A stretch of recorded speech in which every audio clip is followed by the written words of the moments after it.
പിതാവും പുത്രനും പരിശുദ്ധ റൂഹായുമാകുന്ന സത്യേക ദൈവത്തിൻ്റെ വലിയ തിരുനാമത്തിൽ തനിക്ക് സ്തുതി. എന്നെ കേൾക്കുവാൻ സർവശക്തനായ ദൈവം വീണ്ടും ഇടയാക്കുന്ന എല്ലാ അനുഗ്രഹിക്കപ്പെട്ട പ്രേക്ഷകർക്കും കർത്തൃനാമത്തിൽ എൻ്റെ ഹൃദയംഗമായ സ്നേഹവന്ദനങ്ങൾ. ദൈവഹിതമെങ്കിൽ ഇന്ന് നിങ്ങളോടൊപ്പം പങ്കുവയ്ക്കുവാൻ ആഗ്രഹിക്കുന്നത് വിശുദ്ധ കഷ്ടാനുഭവ ആഴ്ചയിലെ നിത്യതയ്ക്കായുള്ള വിളി എന്ന വിഷയത്തെപ്പറ്റിയാണ്. പ്രിയപ്പെട്ട സഹോദരീ സഹോദരന്മാരെ, ഈ പവിത്രമായ കഷ്ടാനുഭവ ആഴ്ചയിൽ പെസഹ വ്യാഴാഴ്ചയിലെ വിനയാന്വിതമായ അന്ത്യത്താഴത്തിൽ നിന്ന് ദുഃഖവെള്ളിയാഴ്ചയിലെ പീഡാനുഭവങ്ങളിലൂടെയും ബലിയർപ്പണത്തിലൂടെയും ഈസ്റ്റർ ഞായറാഴ്ചയിലെ വിജയത്തിലേക്കും പ്രത്യാശയിലേക്കും നീങ്ങുമ്പോൾ നമുക്ക് നൽകപ്പെടുന്നത് ഒരു വെറും ഓർമ്മയല്ല, മറിച്ച് ശക്തമായൊരു ക്ഷണം കൂടിയാണ്. ഇത് ഒരേ സമയം പ്രത്യാശയുടെ സന്ദേശവും ഈ സമയത്തേക്കുള്ള ഒരു ഉണർത്തുവിളിയുമാണ്.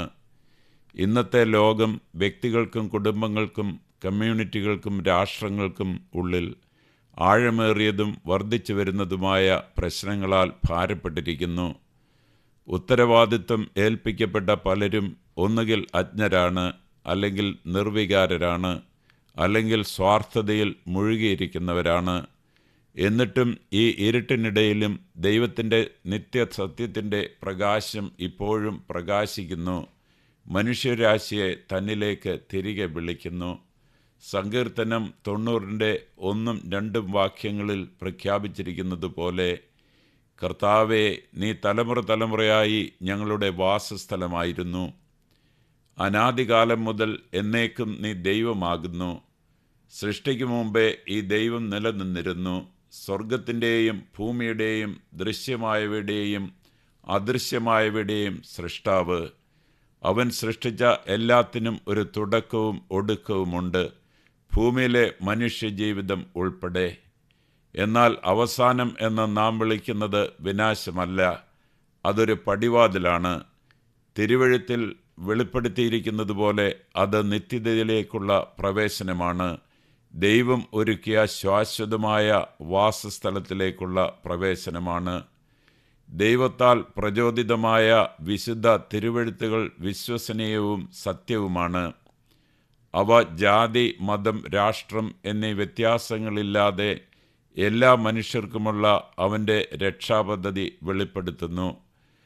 അവനെ അനുസരിക്കുകയും അവൻ്റെ കൽപ്പനകൾ പാലിക്കുകയും ചെയ്യുന്നവർ സത്യവിശ്വാസികളുടെ തിരിച്ചറിയലിൽ നടക്കുന്നു.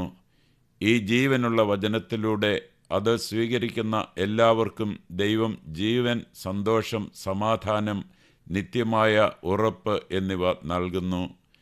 യേശു തന്നെ യോഹന്നാൻ 17:3 പ്രഖ്യാപിക്കുന്നു, ഏകസത്യദൈവമായ നിന്നെയും നീ അയച്ചിരിക്കുന്ന യേശുക്രിസ്തുവിനെയും അറിയുന്നത് തന്നെ നിത്യജീവനാകുന്നു. നിത്യജീവൻ ഒരു കേവല ഭാവവാഗ്ദാനമല്ല, അത് അവനെ ഇപ്പോൾ അറിയുന്നതിൽ തുടങ്ങുന്നു. ദാവീദ് രാജാവ് സങ്കീർത്തനം 27-4-5 വാക്യങ്ങളിൽ ഈ ആഗ്രഹം പ്രതിധ്വനിപ്പിക്കുന്നു. അവൻ ആയുഷ്കാലമൊക്കെയും കർത്താവിൻ്റെ ആലയത്തിൽ പാർക്കേണ്ടതിനും കർത്താവിൻ്റെ സൗന്ദര്യം കാണുവാനും അവൻ്റെ മന്ദിരത്തിൽ അന്വേഷിപ്പാനും തന്നെ. എന്നിട്ടും ഒരു ചോദ്യം അവശേഷിക്കുന്നു. എല്ലാ മനുഷ്യരും ഈ സത്യം തിരിച്ചറിയുകയും അംഗീകരിക്കുകയും ചെയ്യാത്തത് എന്തുകൊണ്ട്? ഞാൻ തന്നെ വഴിയും സത്യവും ജീവനുമാകുന്നു എന്ന് പറഞ്ഞവനെ പലരും എതിർക്കുന്നത് എന്തുകൊണ്ട്? യോഹന്നാൻ 14:6. ദൈവം ലോകത്തെ സ്നേഹിച്ച യോഹന്നാൻ 3:16 വെളിപ്പെടുത്തിയ സ്നേഹത്തിൽ നിന്ന് മുഖം തിരിക്കുന്നത് എന്തുകൊണ്ട്? ദൈവം തൻ്റെ ഏകജാതനായ പുത്രനെ നൽകാൻ തക്കവണ്ണം ലോകത്തെ സ്നേഹിച്ചു. അവനിൽ വിശ്വസിക്കുന്ന ഏവനും നശിച്ചു പോകാതെ നിത്യജീവൻ പ്രാപിക്കേണ്ടതിന് തന്നെ.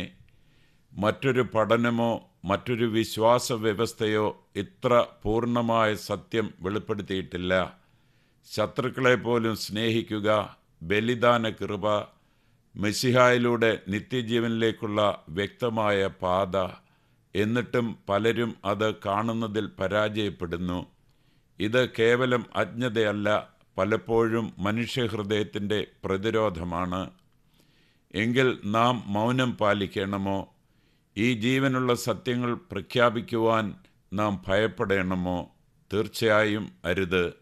ഒരൊറ്റ ആത്മാവ് പോലും നശിക്കരുതെന്ന് ദൈവം ആഗ്രഹിക്കുന്നുവെങ്കിൽ അവൻ്റെ മക്കളായ നാം നമ്മുടെ സഹോദരങ്ങൾക്കായി ആ ഭാരം പങ്കിടേണ്ടതല്ലേ? മുന്നറിയിപ്പ് നൽകുന്നതിനോ സത്യം പറയുന്നതിനോ നാം പരാജയപ്പെട്ടാൽ നഷ്ടപ്പെട്ടവരുടെ ഉത്തരവാദിത്വം നാമും പങ്കിടുന്നുവെന്ന് തിരുവെഴുത്ത് നമ്മെ ഓർമ്മിപ്പിക്കുന്നു. യെഹെസ്കേൽ 33:6. അവഗണിക്കാൻ പാടില്ലാത്ത ഗൗരവകരമായ മുന്നറിയിപ്പും ദൈവവചനം നൽകുന്നു.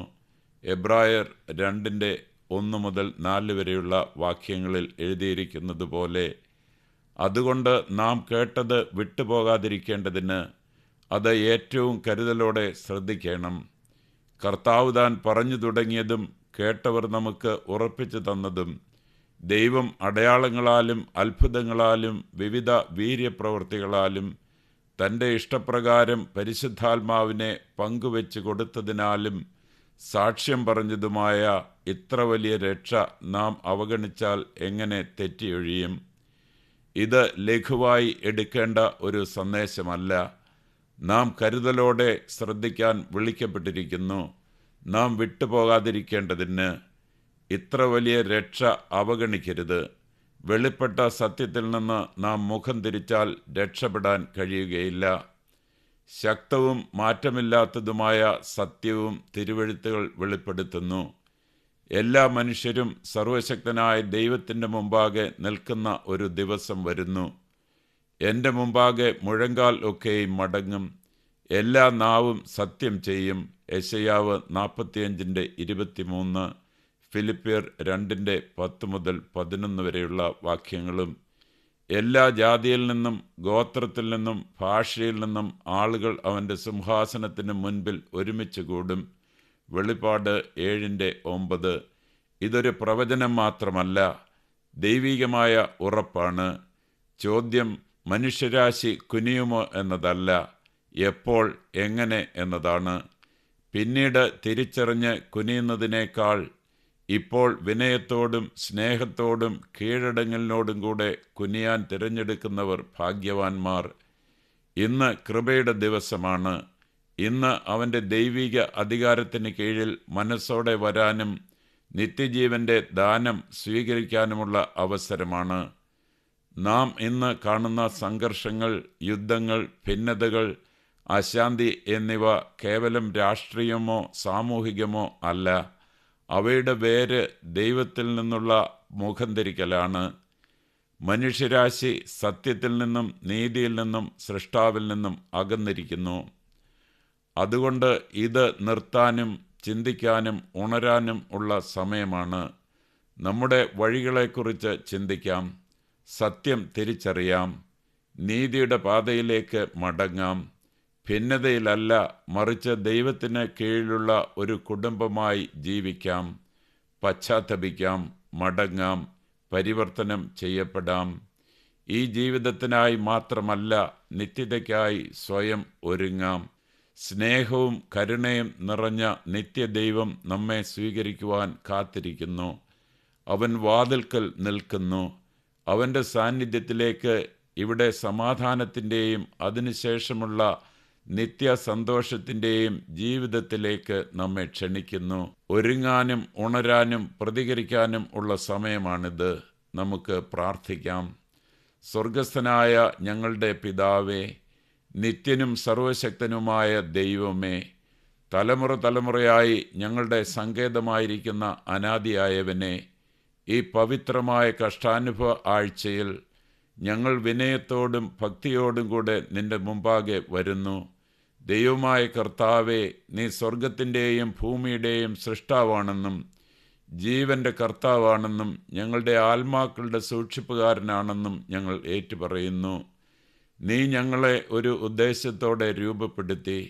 എന്നിട്ടും മനുഷ്യരാശി നിന്റെ വഴികളിൽ നിന്ന് വളരെ ദൂരെയാണെന്ന് ഞങ്ങൾ സമ്മതിക്കുന്നു.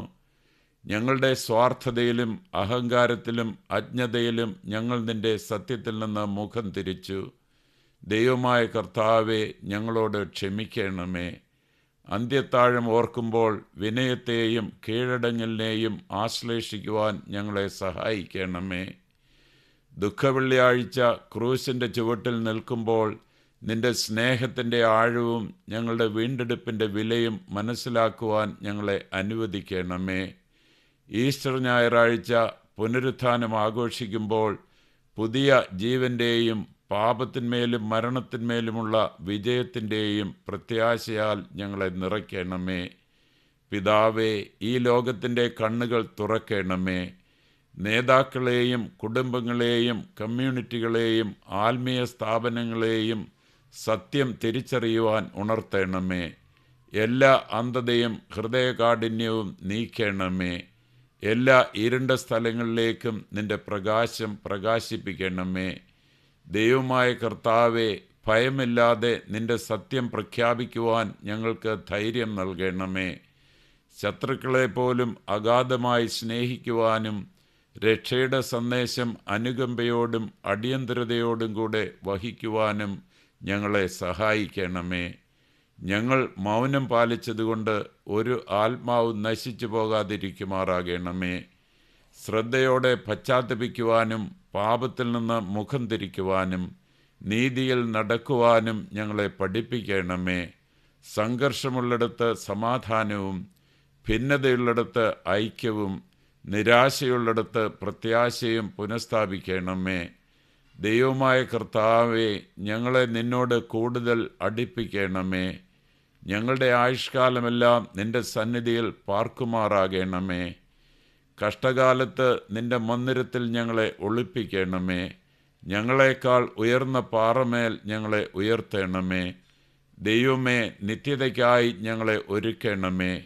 ഭൂമിയിലെ ഞങ്ങളുടെ സമയം പൂർത്തിയാകുമ്പോൾ എല്ലാ മുഴങ്കാലും മടങ്ങുകയും എല്ലാ നാവും നീ മാത്രം കർത്താവെന്ന് ഏറ്റുപറയുകയും ചെയ്യുന്ന നിന്റെ നിത്യരാജ്യത്തിലേക്ക് സന്തോഷത്തോടെ പ്രവേശിക്കുവാൻ കഴിയുന്ന തരത്തിൽ ജീവിക്കുവാൻ ഞങ്ങളെ സഹായിക്കണമേ. ഞങ്ങളെ പൂർണ്ണമായും നിനക്ക് സമർപ്പിക്കുന്നു. അവസാനം വരെയും ഞങ്ങളെ നയിക്കുകയും വഴികാട്ടുകയും വിശ്വസ്തരായി നിലനിർത്തുകയും ചെയ്യണമേ. പിതാവിൻ്റെയും പുത്രൻ്റെയും പരിശുദ്ധാത്മാവിൻ്റെയും അതിപരിശുദ്ധമായ നാമത്തിൽ തന്നെ ആമേൻ. ജീവൻ്റെ ദൈവം നിങ്ങളുടെ ഹൃദയങ്ങളെ തൻ്റെ സമാധാനത്താൽ നിറയ്ക്കുമാറാകട്ടെ. പരിശുദ്ധാത്മാവ് നിങ്ങളുടെ തിരഞ്ഞെടുപ്പുകളെ സത്യത്തിലേക്കും കൃപയിലേക്കും നയിക്കുമാറാകട്ടെ. വഴിയും സത്യവും ജീവനുമായ യേശുക്രിസ്തു നിത്യജീവൻ എന്നേക്കുമായി പ്രകാശിക്കുന്നതുവരെ നിങ്ങളിൽ സമൃദ്ധമായി വസിക്കുമാറാകട്ടെ. ആമേൻ. ഞങ്ങൾ നിങ്ങളെ എല്ലാവരെയും സ്നേഹിക്കുന്നു. ദൈവം നിങ്ങളെ എല്ലാവരെയും അനുഗ്രഹിക്കട്ടെ. ആമേൻ.